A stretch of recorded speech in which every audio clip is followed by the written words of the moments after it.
오늘 인생의 풍랑 가운데서라는 제목으로 함께 말씀 나누겠습니다. 우리 인생을 나그네라 하는데 그 나그네 항해 비유할 수 있겠습니다. 어떤 사람은요, 사납고 풍랑에는 그 바다에 나서기보다는 동네 호수에서 뱃놀이를 즐기는 사람도 있을 거예요. 모래인이나 레이크 루이스의 그 카누를 타고 즐겨보신 적이 있으세요? 예, 이런 분도 있을 거고요. 또 어떤 사람은 모든 게 잘 갖추어진 크루즈에서 그렇게 즐겁게 여행하는 사람도 있을 겁니다. 굳이 먼 바다에 나가지 않아도 즐겁게 먹고 마시고 즐기며 살아가는 그런 사람들 우리는 부러워합니다. 그런가 하면 오징어잡이나 새우잡이 같이 삶의 현장에서 치열하게 고전분투하는 분들도 있습니다. 육지에 일하는 것도 참 힘든데 흔들리는 바다에서 저렇게 일하는 건 너무 힘들 것 같아요.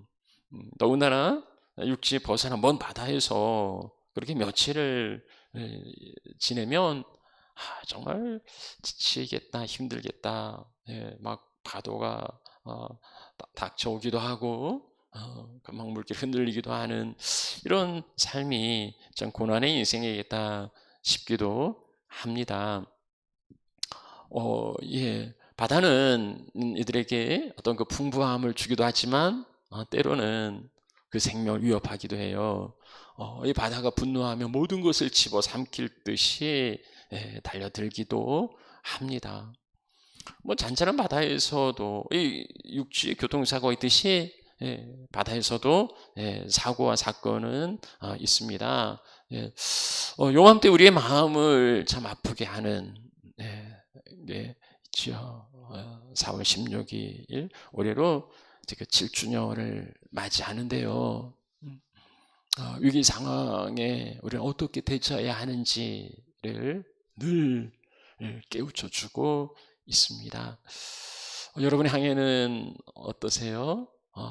안전하게 항해하고 계십니까? 그 위기를 잘 넘기고 계십니까?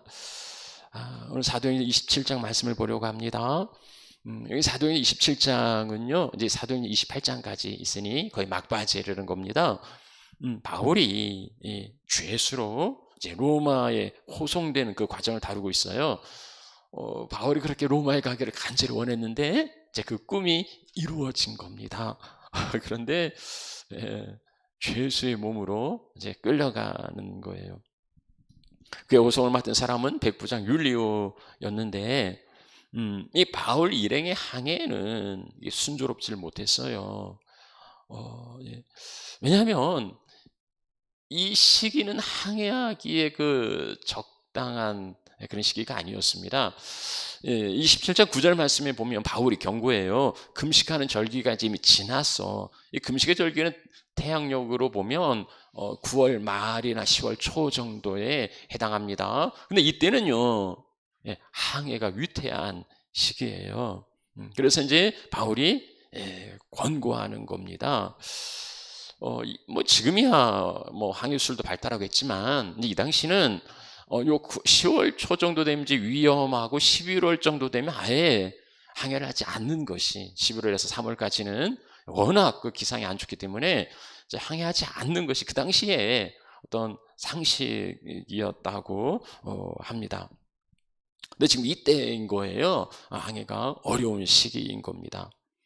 그렇지만 또 이 백부장은 죄수를 호송해야 하니까 어찌어찌해서 이제 미항까지는 간신히 이르렀는데, 자, 그 다음에 어떻게 할 건가? 여기서 머무를 건가? 이제 더 갈 건가?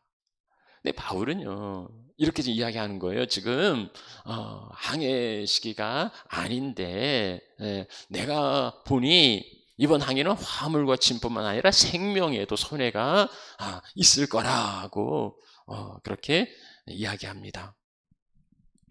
그런데 선장과 선주의 의견은 달랐어요. 예.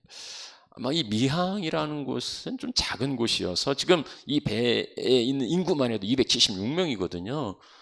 이 사람이 겨울을 나기에는 작아요. 그러니까 한 60km 정도만 더 가면 이제 베닉스라는 항구가 있는데 거기는 좀 더 크거든요. 그러니 베닉스까지 가서 거기서 겨울을 하는 게 이제 좋겠다. 이게 선장과 선주의 이야기였습니다.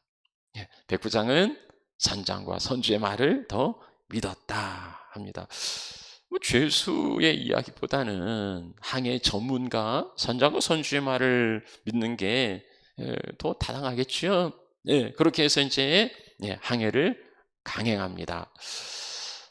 처음에는 순조로운 항해였어요. 순풍에 돛단 듯이 아주 순조로운 항해여서 선장과 뭐 선주는 아주 의기양양했겠지요. 예. 그런데요. 예. 잠시 후에를 누가 알겠습니까? 저는 남풍이 불어서 순조로웠는데 얼마 가지 않아서, 얼마 안 되어서 유라굴로라는 광풍이 크게 일어났다고 합니다. 여기 이제 광풍이라는 그 헬라어에서 타이푼, 태풍이라는 단어가 나왔는데요. 태풍이 몰아치면 항해할 수가 없어요. 그 광풍이라는 단어 자체에도 어마무시한 힘이 들어있는데 이 광풍이 크게 일어났다고 말합니다. 이 표현은 마치 그 괴물이 이 바다 괴물이 막 삼킬듯이 그렇게 달려드는 거예요. 이 태풍 앞에 바울의 배는 속수무책입니다. 뭐 자기가 가고 싶은 대로 갈 수도 없고요. 그래서 바람 부는 대로 물결 치는 대로 그렇게 쫓겨다닐 수밖에 없었어요.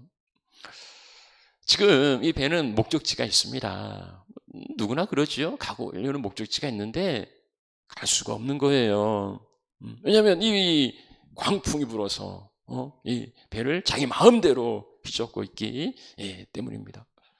그렇지 않아도 이 항해하기에 위험한 시기라 이 배가 이제 그래도 해안가를 타고서 조심조심하고 가고 있는데 이 광풍이 불어서 이 배를 지중해 한가운데 쪽으로 사정없이 몰아내 버린 거예요. 망망대해 이력편주라고 하는데 이 배가 그런 겁니다. 이제는 지중해 한가운데에서 갈 길을 잃어버리고 표류하고 있는 겁니다. 뭐 보통 이렇게 이제 통제가 안 되면 할 수 없는데요. 그런지 뭐 체념하고 포기할 법도 한데 이 사람들은 그러지 않았어요. 얘들은 이제 최선을 다하고 있습니다. 가우디라는 그 작은 섬 아래로 지날 때에 조금은 이게 풍랑이 잦았던 것 같아요. 그래서 그 거루는요, 이게 이제 뭡니까 구명정이에요. 보통 이제 배 뒤에다 끌고 다니죠. 근데 여기 두면 이제 풍랑 때문에 소실되니까 이걸 이제 잡아서 이제 끌어올렸습니다. 그리고 배가 파손되지 않도록 이제 줄로 이렇게 선체를 묶고요. 스르디스라는 것은 이제 모래암초 같은 거예요. 해안의 그 모래바닥 같은 거. 여기 이제 걸리면 오도 가도 못해요. 지난 그 수에즈 운하에도 그렇게 해서 오도 가도 못하다가 고생했죠.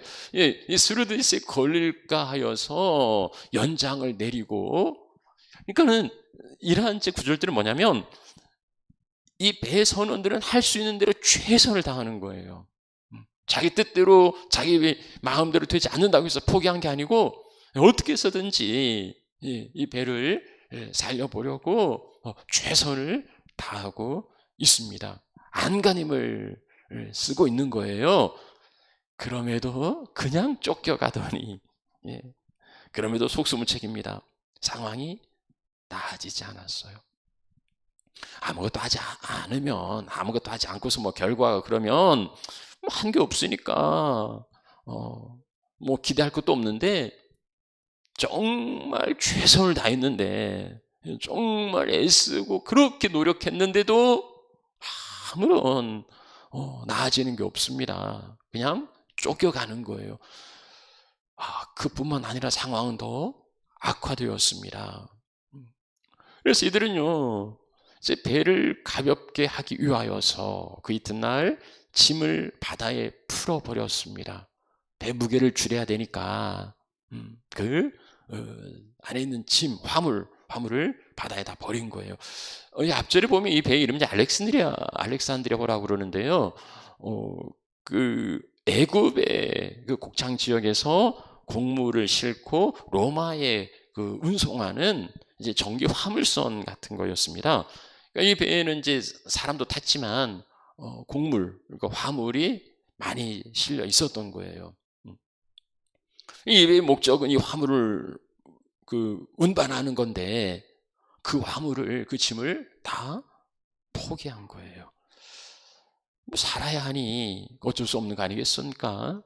그 화물까지 다 이제 포기해 버렸습니다.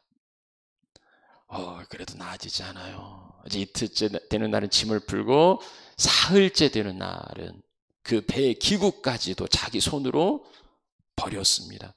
항해에 필요한 도구들, 이 선원들은 자기들 그 도구는 자기 몸이나 자기 생명과 같은 그런 거예요. 그러나 어쩔 수가 없습니다. 그러니까 갈 때까지 가는 거예요. 극한의 상황까지 내몰리는 거예요. 자기 기구들마저도 자기 손으로 버려야 할 만큼 그렇게 긴박하고 그렇게 다급한 상황이 된 겁니다. 사흘 만에 일어난 일이에요. 순풍에 돛단 듯이 그렇게 항해를 하다가 광풍이 일어나고, 그 다음 날은 화물을 버리고 이제 셋째 날은 자기의 짐까지도 다 버려야 하는 그 절대 절명의 순간에 놓인 겁니다. 얘들은요, 어둠과 절망의 시간을 보내고 있습니다. 여러 날 동안에 해도 별도 보이지 않았습니다.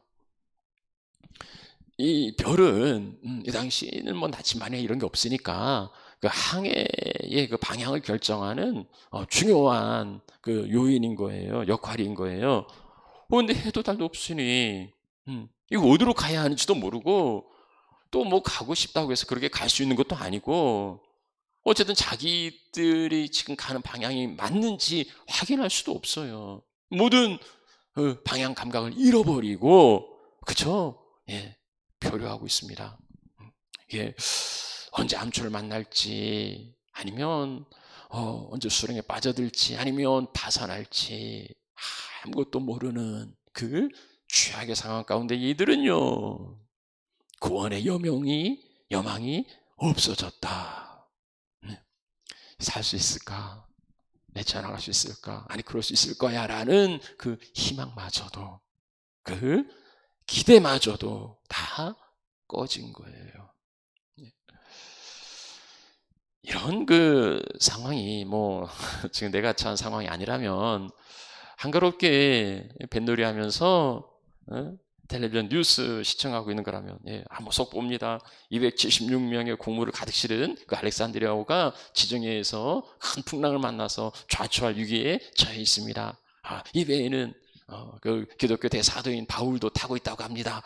뭐 이런 뭐 뉴스는 안 됐네. 참 저 사람들 어떻게 뭐 이리 이제 동정하거나 그렇게 가볍게 여길 수 있을 겁니다. 그러나 또 누군가는요, 어쩌면 이 바울의 일행처럼 이 거친 바다에 인생의 바다에 풍랑을 만나고 정처 없이 표류하고 그리고 모든 것을 다 잃어버리고 어쩌면 좌초할지 모르는 그 불안과 두려움 가운데에 살아가고 있는 분들도 있을 거예요. 가려는 길은 보이지 않고 그리고 먼 곳에 방황하고 있는 것처럼 재산도 기구도 건강도 관계도 친구도 다 잃어버리고 그래서 구원의 희망마저 끊긴 기대할 수 없는 이러한 분들 아마 어쩌면 그 크고 작은 차이겠지만 대부분의 분들은 그럴지 몰라요. 인생의 유람선이나 아니면 간호타고 뱃놀이 하는 사람이 얼마나 많이 있을까요?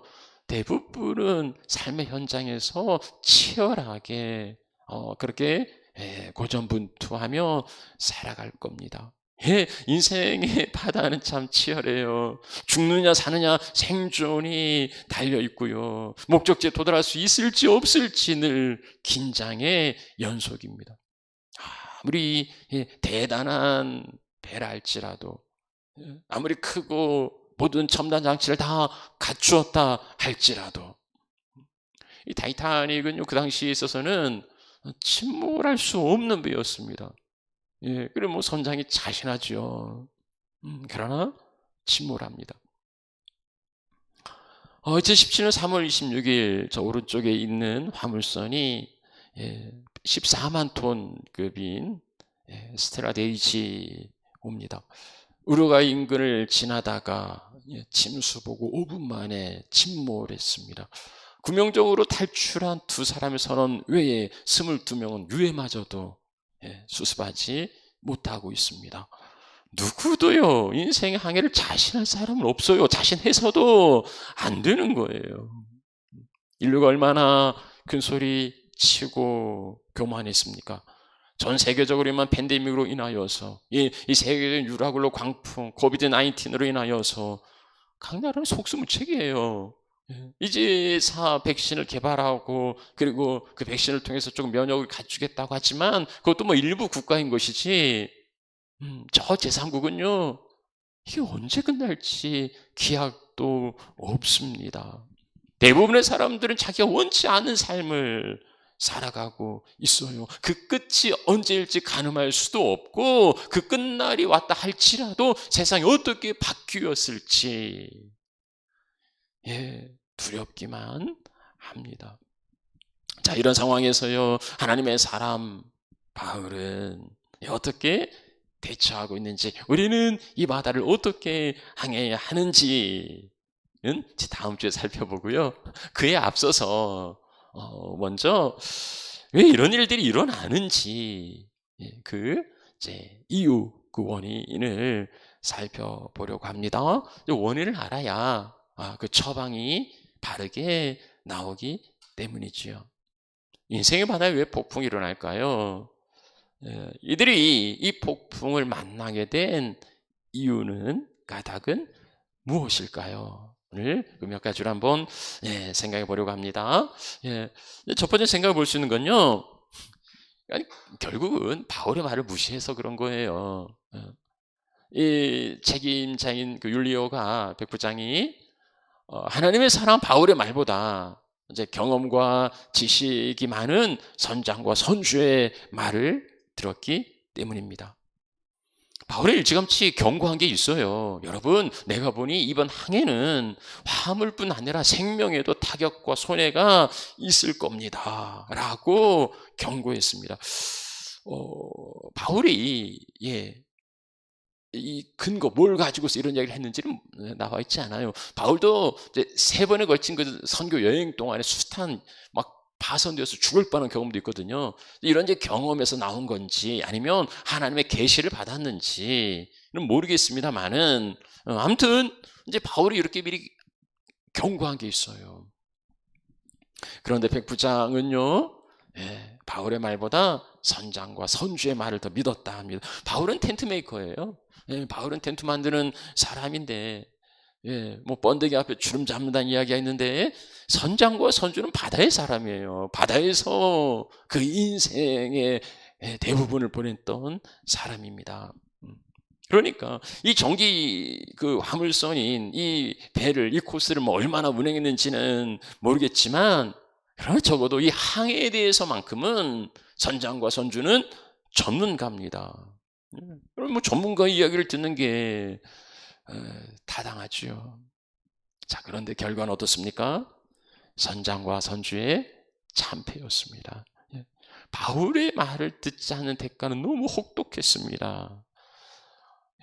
하나님의 말씀을 귀담아 듣지 않은 그 결과는 너무 큰 손해였어요.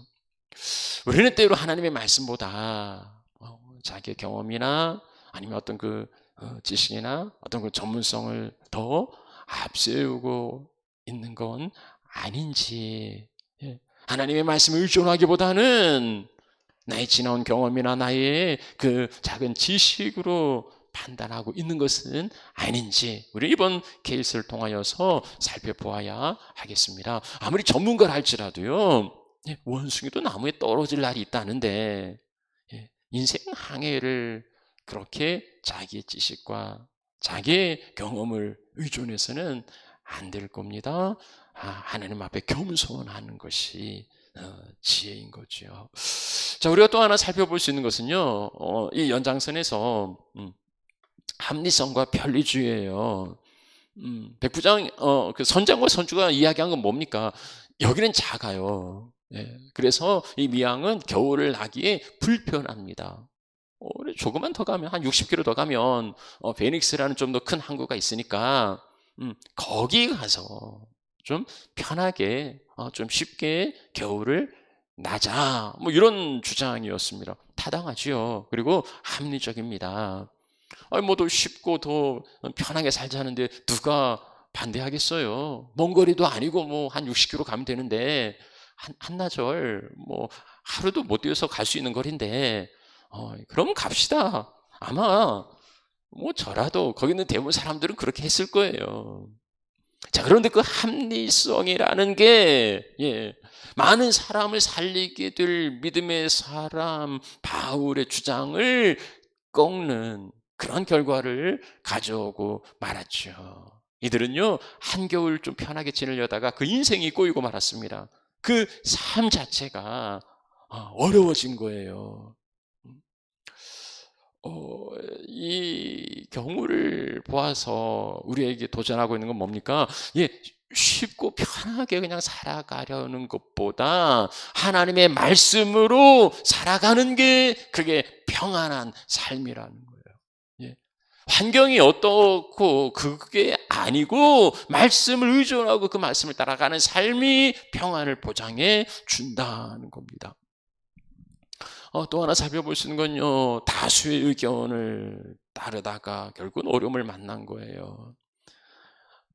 선장과 선주뿐 아니라 모든 선원들도 뭐 다 그렇게 생각했겠죠. 그래서 그 베네익스로 가서 겨울을 지내자는 자가 더 많으니 뭐 바울은 혼자였고 대다수 사람들은 다 갑시다 하는 거였어요. 그러다 어려움 만난 거지요. 대중 그 군중 무리들, 우리 뭐 친구 따라 강남도 가고 이제 이런 그 무리를 따르는 것을 그 유행이라고 하기도 하고요. 또 이제 대세라고도 합니다. 많은 사람들이 그렇게 따라가는 거예요. 그래서 뭐 덩달아 따라가는데 유행이나 대세는 그게 숫자인 거지 그게 진리일 수는 없어요. 많은 사람이 따라간다고 해서 그게 옳은 길은 아니라는 겁니다. 사실 넓고 변한 길은 많은 사람들이 가지만 좁은 문은 그걸 찾는 자가 적다 하고 말하고 있어요. 진리는 숫자에 있는 게 아닙니다. 그래서 하나님의 사람들은요, 숫자에 흔들리는 것이 아니라 진리에 이끌림 받는 삶을 살아가야 한다는 거죠. 전문성이나 합리성이나 아니면 다수결, 이런 것들은 이 자체가 틀린 거 아니에요. 이 자체가 잘못된 거 아닙니다. 이런 건 우리 사회의 그 긍정적인 가치들이에요. 그래서 전문성을 인정하고 합리적인 걸 추구하고 많은 사람들이 원하는 걸 쫓아가는 게 맞아요. 그렇지만 그것이 하나님의 말씀보다는 앞설 수 없다는 거예요. 그게 하나님의 말씀보다 앞서가게 해서는 안 됩니다. 무엇보다도 하나님의 말씀을 앞설 수 있는 건 없어요. 그것을 분별할 수 있는 거, 이 상황 가운데서 하나님이 우리에게 원하시는 게 무엇인지를, 이런 것, 합리성이나 전문성은 결의한 건 맹신이라 하죠. 그러나 그것을 쫓아가는 것은 하나님을 따르는 게 신앙이지, 전문가와 합리성을 추구하는 건 믿음의 길이 아닌 거지요. 오늘 그 참사, 이 사건을 통해서 우리에게 말씀해 주는 것은 그 무엇도 하나님의 말씀을 앞서갈 수 없다는 겁니다. 말씀을 마무리하죠. 이제 다른 이야기를 좀 하려고 해서요. 이제 주의 깊게 좀 들어주셔야 되겠습니다. 바울이 그 폭풍을 만나게 된 이유는 이제 세 가지로 정리했죠. 전문가, 전문성, 하나님 사람의 말보다 전문가인 그 선장호, 선주의 말을 믿었기 때문에, 합리주의와 변리주의에 대한 맹신 때문에 다수 의견을 따르다가 어려움을 만났다라고 제가 말씀을 드렸습니다만은, 그런데요, 이렇게 보는 건 오류예요. 인과관계를 잘못 보는 겁니다. 사실은 그러지 않아요. 백부장이 그 바울의 이야기를 듣지 않아서 폭풍을 맞는 건 맞지만, 그렇지만 그건 현상이지 그게 이유가 될 수는 없어요. 그러니까 직접적인 원인은 아니라는 거예요. 그렇게 인과관계를 찾을 수는 없다는 겁니다. 바울이 니들이 내 이야기를 안 들어? 그럼 내가 폭풍을 일으킬게 하면서 그 폭풍을 일으킨 게 아니고요. 하나님이 내 종의 말을 무시했어, 내 종이 맞다는 걸 내가 입증해 주지 하면서 폭풍을 일으킨 건 아니라는 거예요. 그것 때문에 폭풍이 일어난 건 아니지요. 우리가 어떤 그 결정을 하고 어떤 선택을 할 때에 하나님, 사람의 말이 아니라 하나님의 말씀에 귀를 기울여야 하고, 그리고 쉽고 편한 길을 가기보다는 마땅한 길을 선택해야 되고, 군중 심리와 유행에 따라가기보다는 진리를 선택해야 되는 게 맞아요. 그 기준을 세우는 건 맞는데, 그러나 그 기준을 세운다고 해서 폭풍을 면할 수 있겠느냐, 폭풍을 피할 수 있겠느냐는 거예요. 이 기준을 선택하면 막 미친 그 바다가 잔잔한 호수가 됩니까? 그렇진 않죠. 우리가 이제 어떤 그 위기나 어려움을 만나면 그 이유를 찾아봐요. 성급하게 이제 원인을 찾는데, 그리고 원인을 찾고 거기에 모든 책임을 다 돌리려고 합니다. 그때 그렇게 하지 않았더라면 하면서 후회하죠. 그때 그렇게 결정하지 않았더라면, 그때 거기 가지 않았더라면, 그때 그 사람만 만나지 않았더라면 내 인생 달라졌을 텐데. 달라졌겠죠. 그러나 어떻게 달라졌는지는 누구도 장담할 수 없어요. 달라지긴 했지만 그 달라진 인생에 폭풍이 있을지 없을지, 그건 장담할 수 없는 거지요. 고난을 피하는 것은 요행이나 행운에 따른 결과가 아니에요.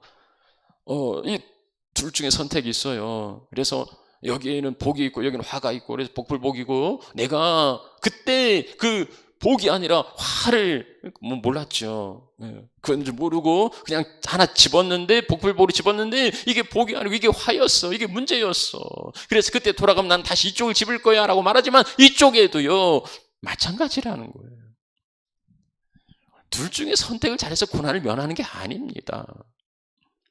호수에서 뱃놀이나 하는 인생이 풍랑을 만날 리는 없지요. 그렇지만 하나님 우리 인생을 그저 뱃놀이 하면서 세월 보내라고 그렇게 우리를 이 땅에 보내신 건 아니에요. 하나님 은혜의 바다에도요 풍랑이 일어날 수 있고 폭풍이 일어날 수 있어요. 예수님이 그 배에 타고 있었지만은, 그러나 그 배도 침몰 위기까지 갈 만큼 그렇게 태풍을 만난 적도 있어요. 그러나 그것은요, 예수님이 계시는 그 바다에 제자들, 그 바다에 풍랑이 일어난 것은 그게 저주도 아니고 그게 심판도 아니고 그게 형벌도 아니에요. 그것은 자연스러운 현상이에요. 바다에 풍랑이 일어나는 건 그건 하나님의 정하시는 그냥 자연 이치예요. 그건 하나님의 일하시는 방법이기도 합니다. 시편 107편을 통해 정리해 볼 수가 있는데요.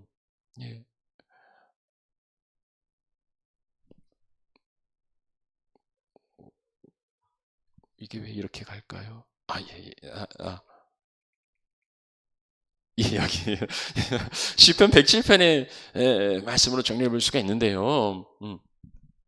배에 항해를 띄우고 근무를 일하는 자들은요, 그게 자연스러운 일들이에요. 그것을 여호와의 행하신 일이라고 그렇게 보고 있습니다.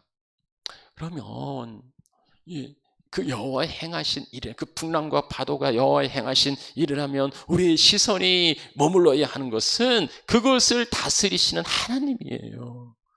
하나님께서 이 일을 직접적으로 일으키셨다고 볼 수는 없지만, 그러나 이 모든 항해의 과정이 하나님의 손에 있다는 것을 우리는 기억해야 합니다. 그런 상황에 뭐 아무 일도 아닌 것처럼 뭐 조연하고 그렇게 태평할 사람은 없습니다. 그 영혼이 막 녹아내리는, 그래서 깊은 나락에 빠지고 취한 자와 같이 비틀거리고, 그래서 모든 지각이 혼돈 속에서 판단력을 잃어버리는, 이럴 때는 뭐 어찌할 수 없는, 방황할 수밖에 없지요. 그럴 수밖에 없습니다.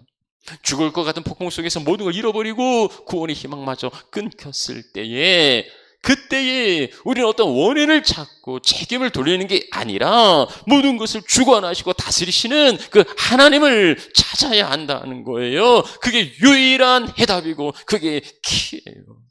고난 가운데에 낙심과 좌절하다 보면은요, 이제 원망과 불평으로 이게 누구 탓인지 누구 책임인지 너 때문이라고 서로에게 상처를 주면서, 그러면서 침몰하죠. 원인은 너 때문이 아니에요. 그것 때문도 아니에요. 우리는 인생의 바대풍이 일어나는지 사실은 몰라요. 왜 이런 일이 일어나는지 뭐 대략적인 어렴풋한 그러한 원인은 찾을 수 있겠지만, 그렇다고 해서 그게 꼭 그것 때문에 일어난 것은 아니라는 거죠. 다만 우리가 아는 것은요, 이 일이 하나님의 손 안에서 이루어지는 일이라는 것과, 그래서 그것을 하나님께로 가져가야 한다는 거죠. 그래서 그들이 고통 때문에 여호와께 부르짖으며, 고통이 있지만 그 고통으로 인하여서 좌절하고 낙심하는 게 아니라, 침몰하는 게 아니라, 그것이 오히려 하나님께 부르짖는 기회가 되고 그 방법이 된다는 거예요. 그들이 하나님께 부르짖으며, 무엇보다 가장 급선무는 하나님을 찾는 거고요, 하나님께 부르짖는 겁니다. 그럴 때 하나님은 그가 그들의 고통에서 그들을 인도하여 내시고, 하나님 무엇보다 가장 급선무로 베드로가 물에 빠져갈 때에 주님은 즉각 그를 건져내시고요, 그 다음에 책망하죠. 이 믿음이 없는 자여 왜 의심했냐 하고 말씀하세요. 하나님 즉각 그 고통에서 그들을 인도하여 내십니다. 그리고 그 광풍을 향하여서 고요하라 잔잔하라 꾸짖으시고요, 그 물결을 잠재우실 겁니다. 뿐만 아니라 내 인생 항해 선장 되신 여호와께서 우리를 그 소원의 항구로, 그 바라는 항구로 인도하여 들으실 것입니다. 지금 내 눈에 소원의 항구가 보이지 않는다 할지라도, 어디로 가야 할지 방향 감각을 상실했다 할지라도, 사납게 몰아치는 그 폭풍만 보일지라도, 바울이 그들 향해서 말하지요. 그러므로 여러분이여 안심하라. 이 풍랑이는 바다 가운데 소망이 끊어진 그들을 향하여서 여러분 안심하십시오. 나는 내게 말씀하신 그대로 되리라고 하나님을 믿습니다. 여러분도 그 하나님을 믿고 신뢰하시면서 이 풍랑을 헤쳐나가시기를 축복합니다. 찬양하겠습니다.